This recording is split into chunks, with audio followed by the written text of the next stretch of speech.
Ok.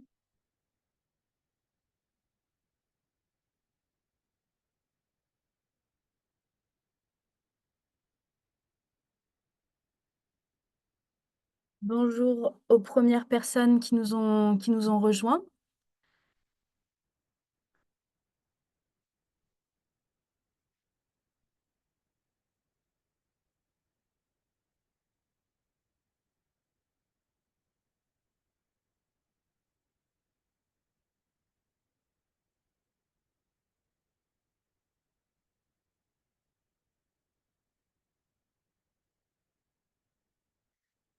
Bonjour à toutes et tous. Je vais laisser encore peut-être une minute s'écouler, le temps que tout le monde puisse se connecter au webinaire. Et puis, on va commencer dans la foulée.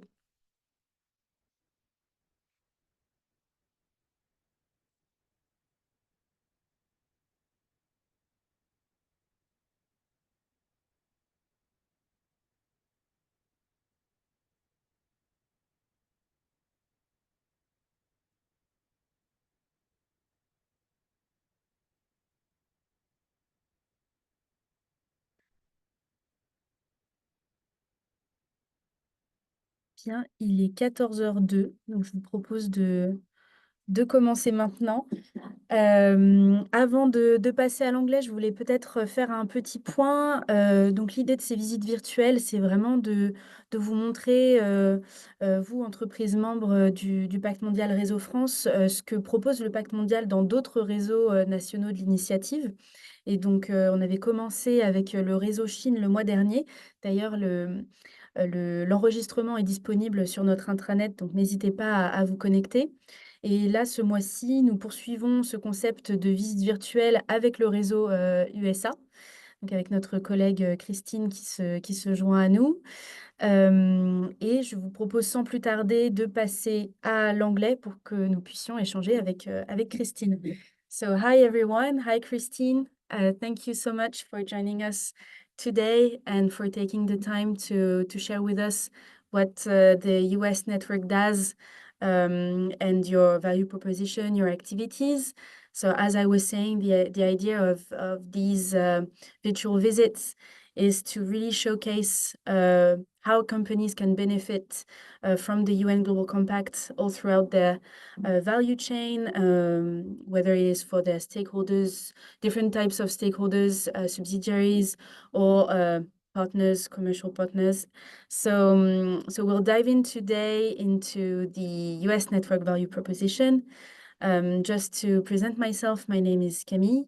I am the International Projects Officer for the UN Global Compact, je vais y arriver, Global Compact Network France. And if you have any question or any need to put you in touch with our colleagues abroad, just feel free to get in touch with me.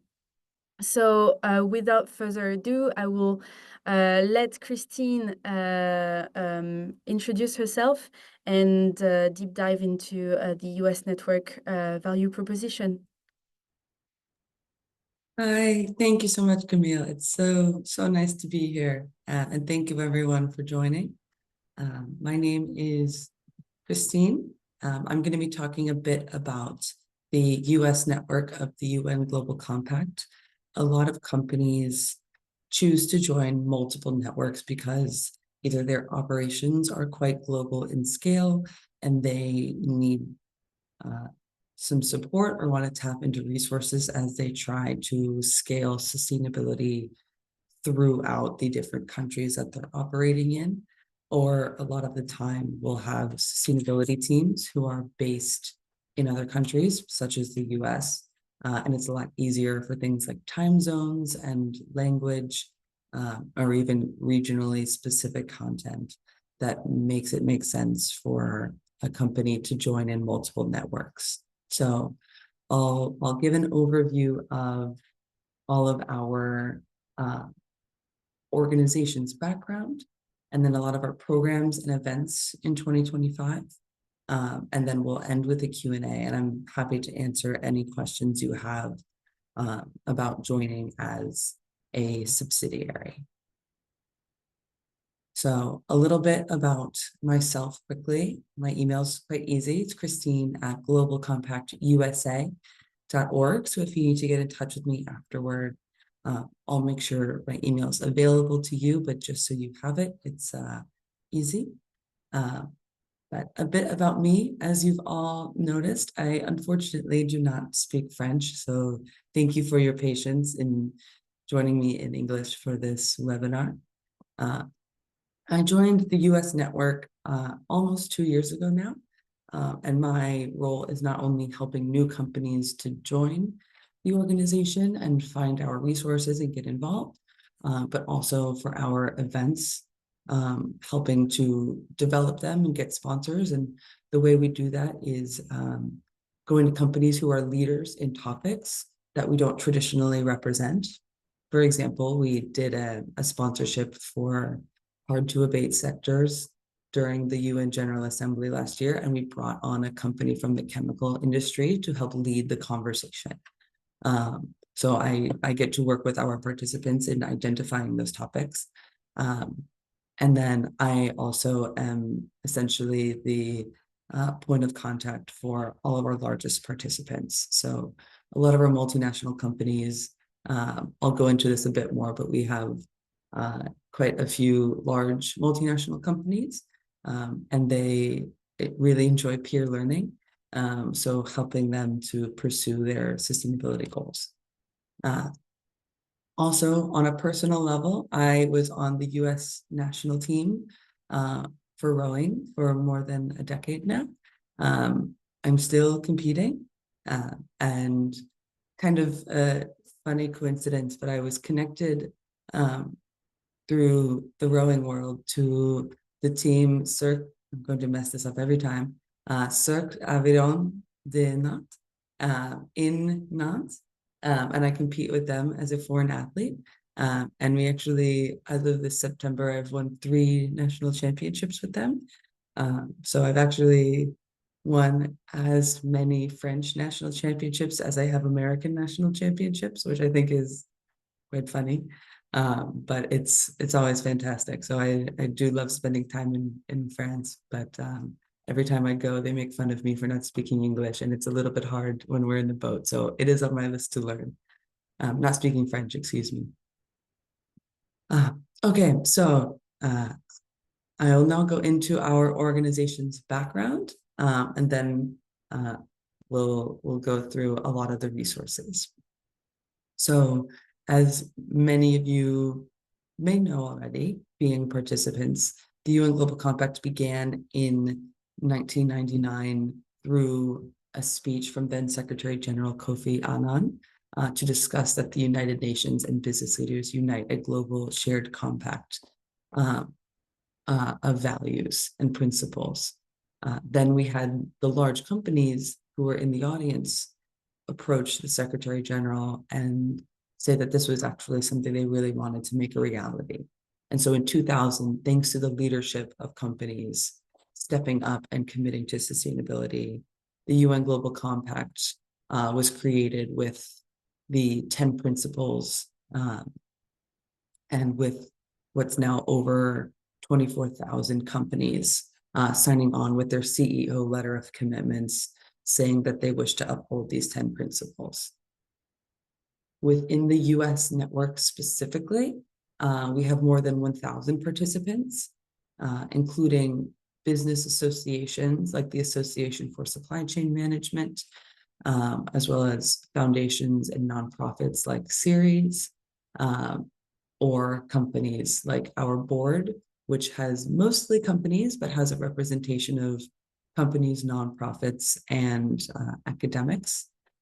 Our 15 board seats are predominantly Fortune 500 companies. We actually have a few international companies with subsidiaries who are on our board. So Capgemini being one of them, CRH being another. But then additional board companies are State Street, Cisco, General Motors. And the idea of this is that that is who sets our policy and our resources to make sure it is applicable for the US landscape and also international companies who are operating in the United States. So we have a really great steer for our value proposition to make sure that it resonates with companies within the US or outside, but operating within the US. Across our 1,000 participants, we have more than 660 companies. And then within those companies, around 350 are small and medium enterprises, which is great for engaging with supply chains and getting a bit more regional in our impact. But then over 260 of our companies have more than 1 billion in their annual revenue. We have about 130 in the Fortune 500.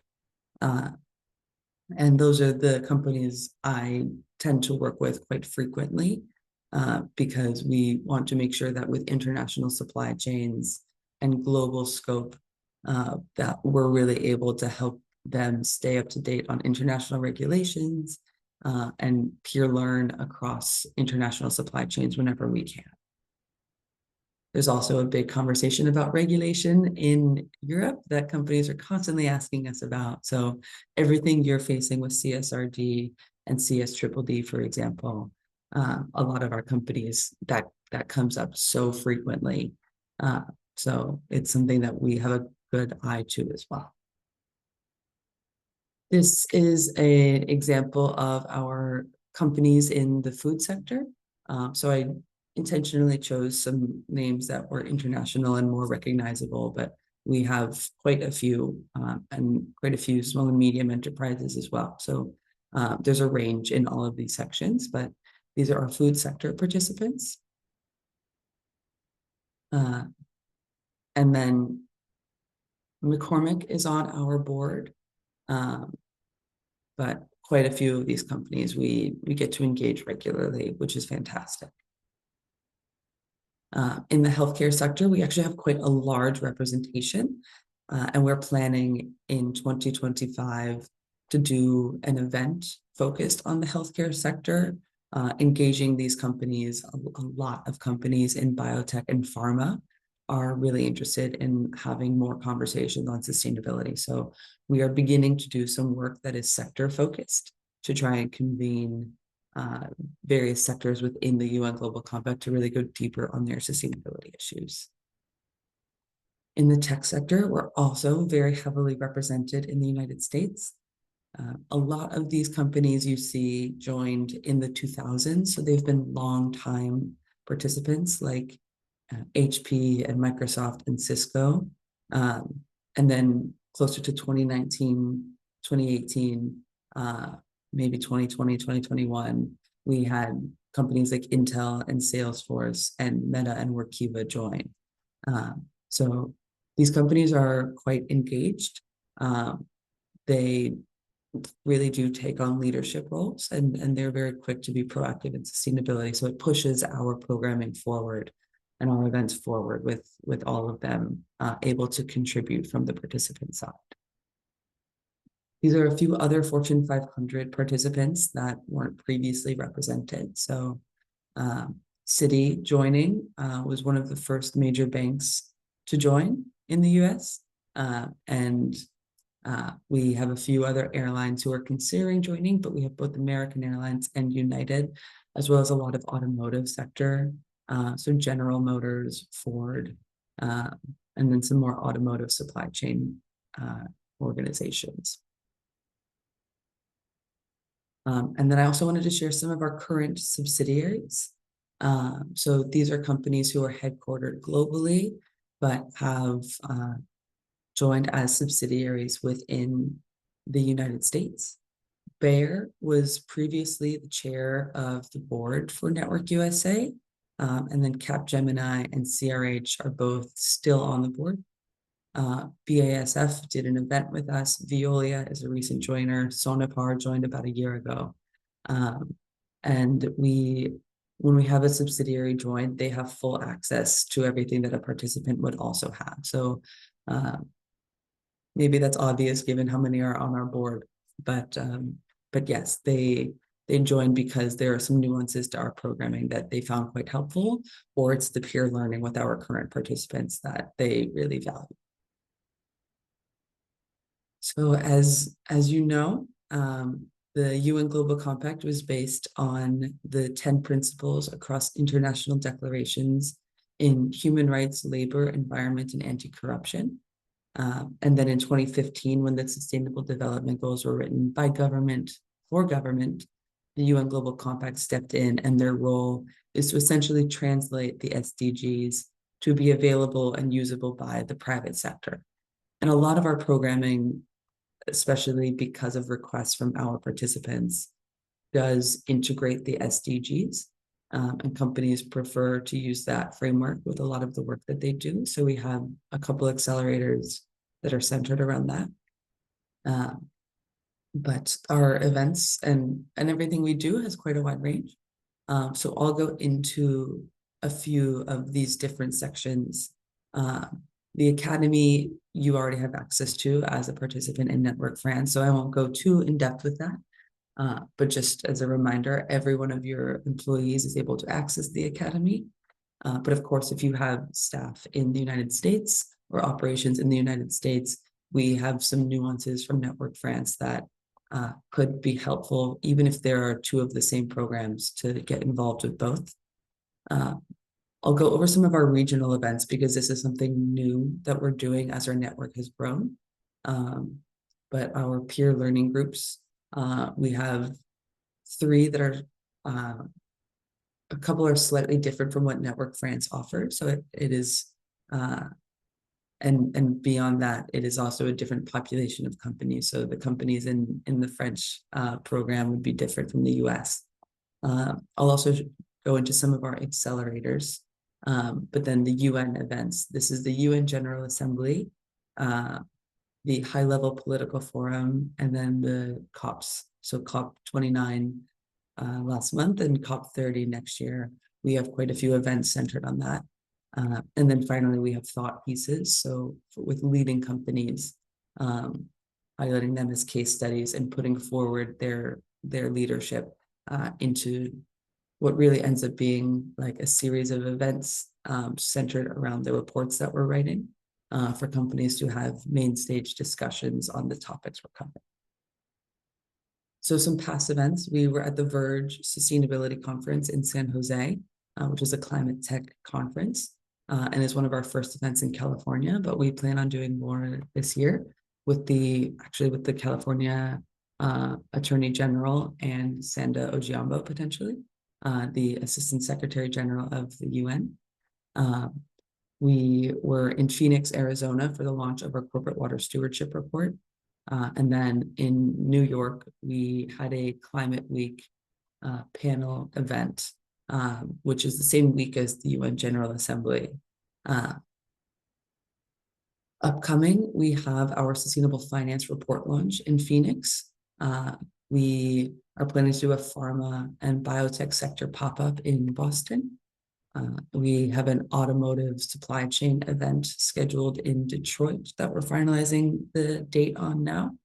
And then with the Assistant Secretary General, Sanda Ojiambo, who's also the CEO of the UN Global Compact, we are working with her team to coordinate 3 high-level roundtables in the United States, but outside of New York City, if we can, to go more regional within the United States and engage companies across the country very intentionally on different topics.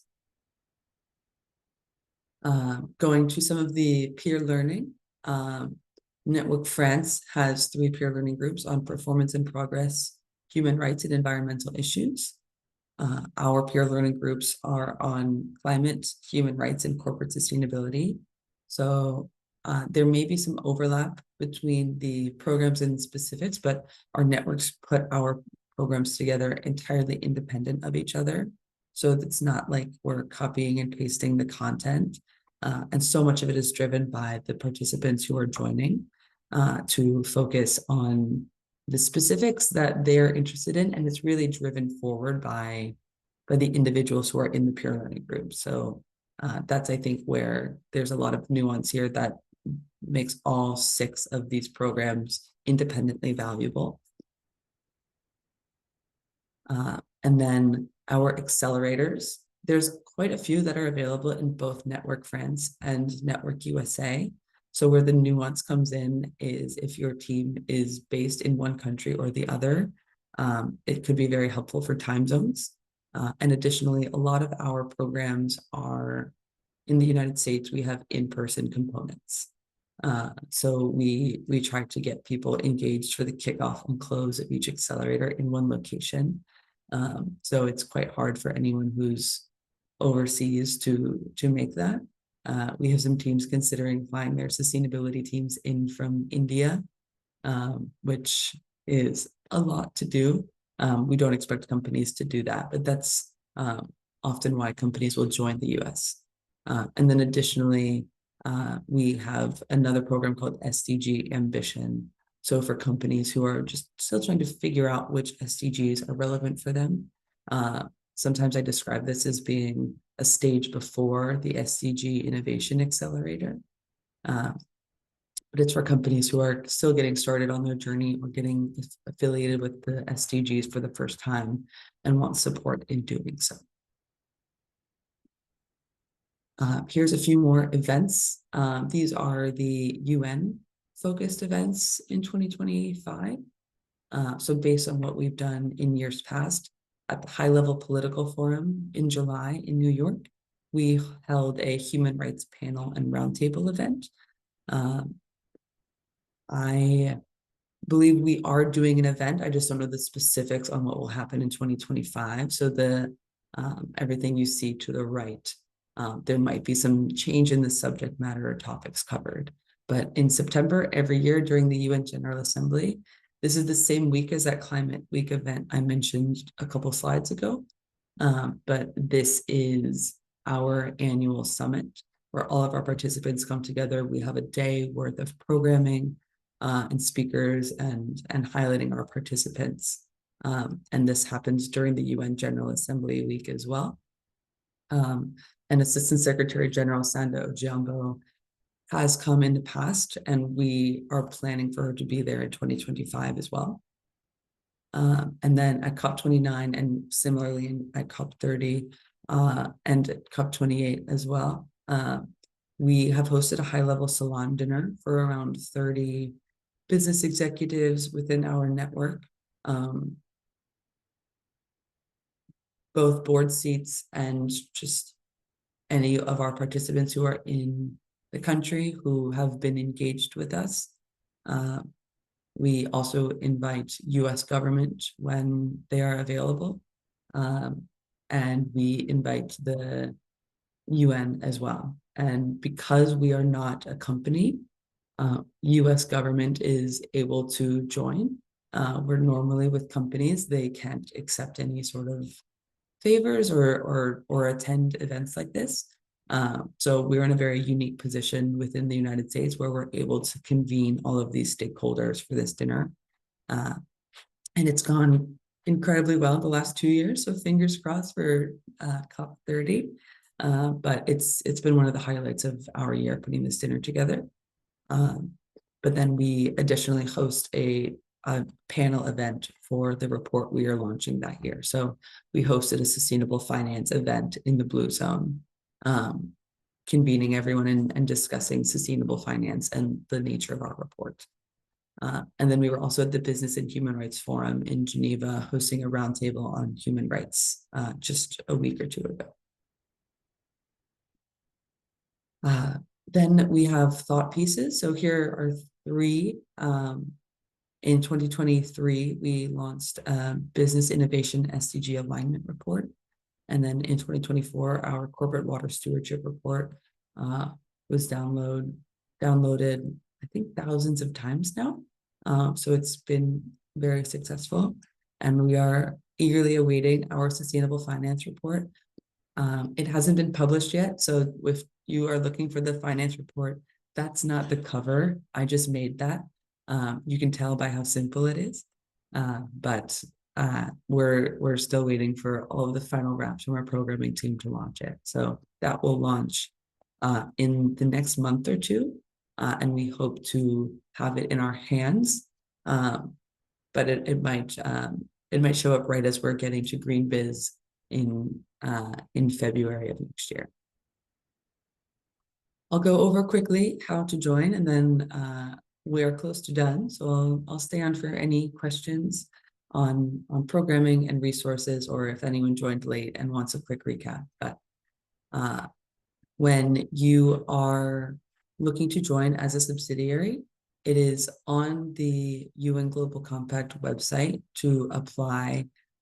You have the non-business and business applications available. So you would click the business applicant side of that. And then this is like a technical thing that my team is on the other side to help. But when you are trying to fill out the application, if you are the contact point in Network France or in any other UN Global Compact networks, because of data privacy reasons, our system does not allow the same email to be linked to multiple networks. So what we recommend is having a placeholder email where the correspondence can be received. But if you also would like to be looped into that correspondence, you can just let us know, and we will make sure to reach out to you directly instead of only the contact point in the application.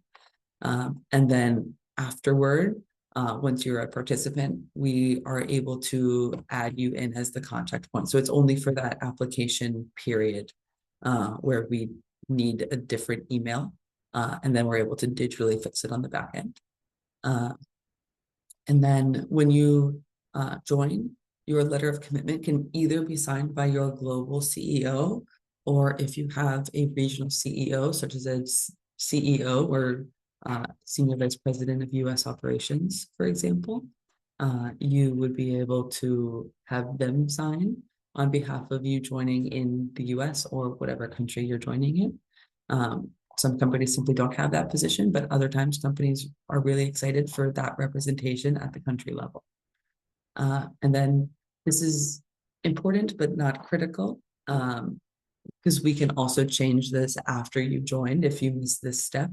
But if you are able to make sure that you're indicating your subsidiary status or your intention to become a subsidiary when applying, this helps us to really streamline your application, knowing that you've gone through the due diligence elsewhere.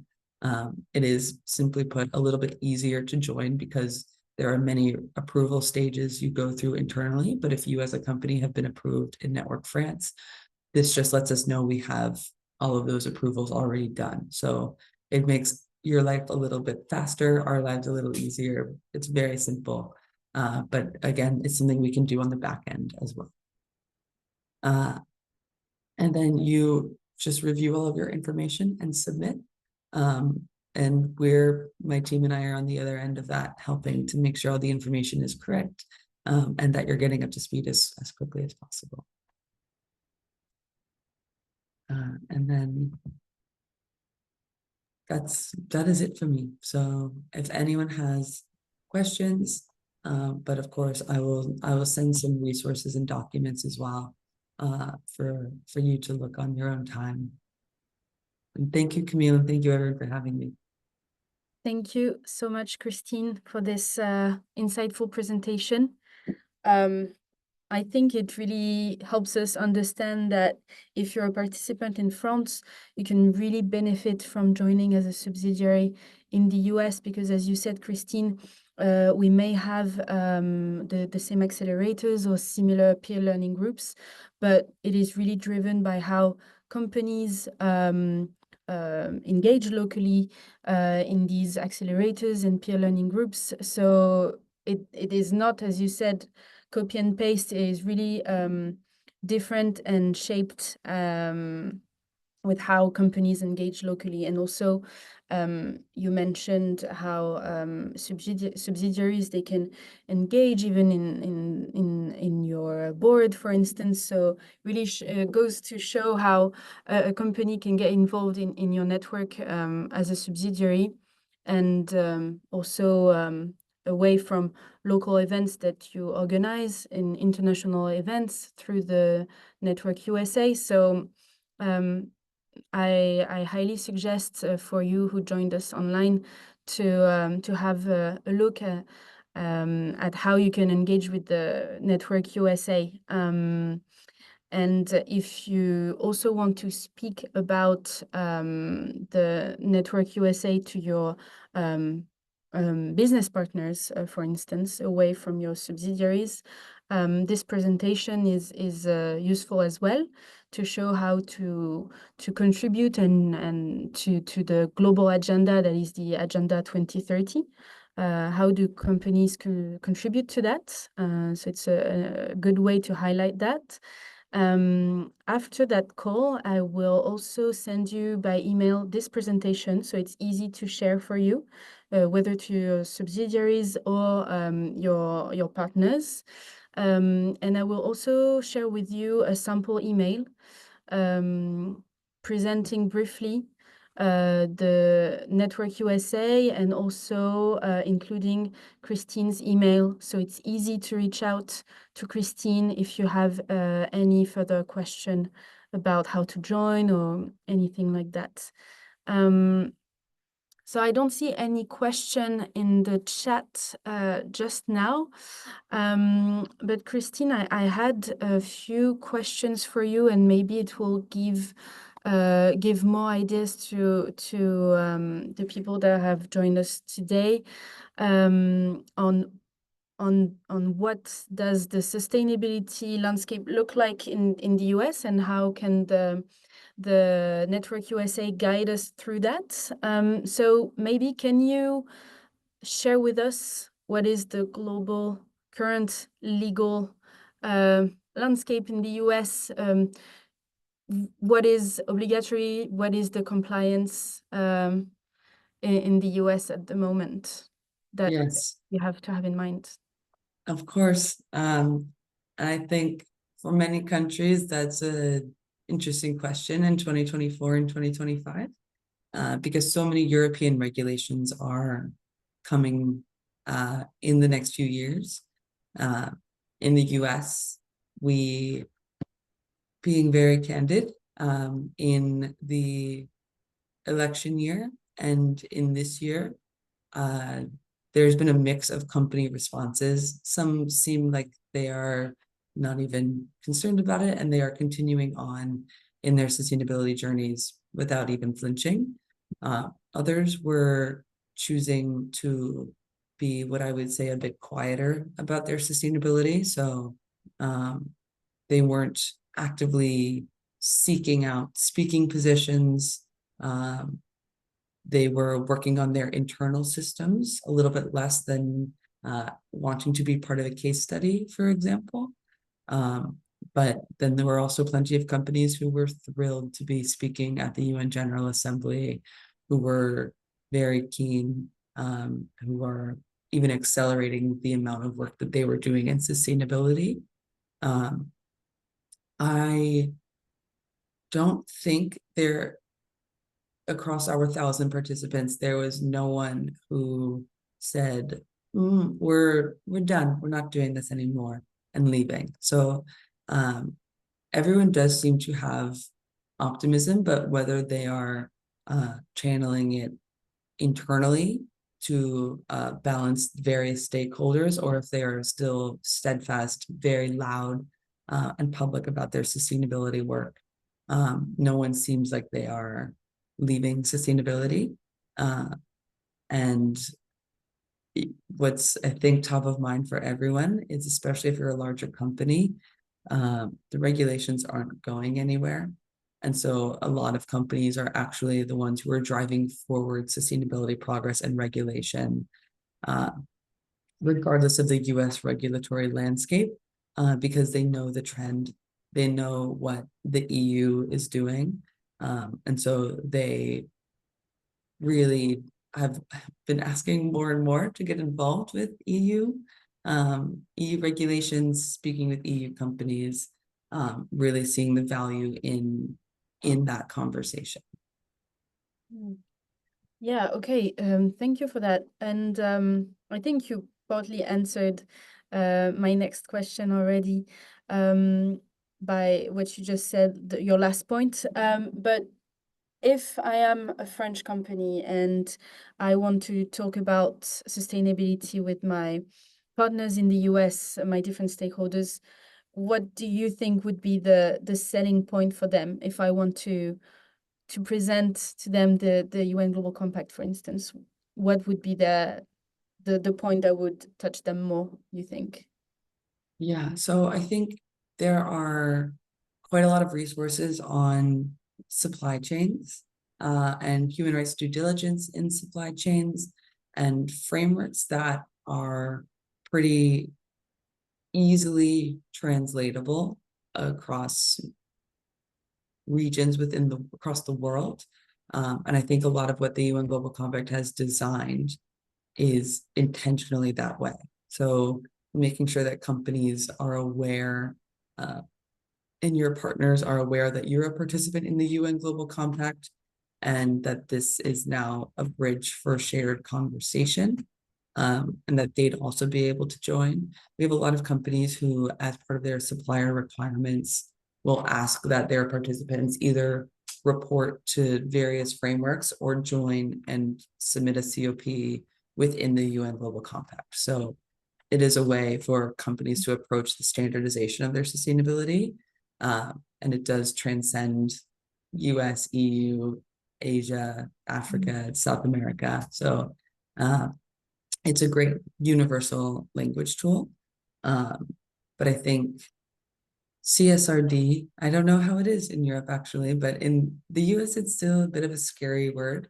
A lot of our companies are directing resources towards consultants and teams, or even hiring to focus on and report on CSRD. They're very nervous about it. I think some companies are ahead, but then CS triple D came. So they do feel like they're getting caught up. But I think just having the conversations on like what needs to happen, perhaps how you're thinking about it, and ways that they can get up to speed on that. Especially for our largest companies, that is the concern. Okay, thank you. Very interesting. And I would have a last question. So depending on different countries, sometimes certain topics are difficult to engage. What would you say is the area in which maybe American companies are less mature in, out of the 10 principles or anything that comes to your mind? Is there a topic where it's difficult to re-engage the conversation with American companies, and maybe how can the Global Compact come in and help that conversation going? That's a great question. And I think there's a couple different ways to answer it. So our climate programming is by and large the most popular. Companies are thrilled about it. That's the only program that fills up well before the deadline, and companies want to get their science-based target. They want to be in the climate peer learning group. They want to be on panels and roundtables as it pertains to climate. That conversation I'm very optimistic about. Are we as advanced as Europe and the United States when it comes to climate? No. So I think we're playing catch up there. And it's active, but I don't know that we are. There are definitely companies who are leaders, but as a country, we don't have the same regulations that the EU is facing. And then a lot of companies are beginning their social sustainability journey, or they have it, but they've been prioritizing climate because that seems like where the regulation is going to come from. And so the true leader companies are now turning to the social side of sustainability, and are engaging there. So this is, I don't know if this is representative, but I'll just give it as an example. Our gender equality accelerator is often one of the less subscribed to accelerators.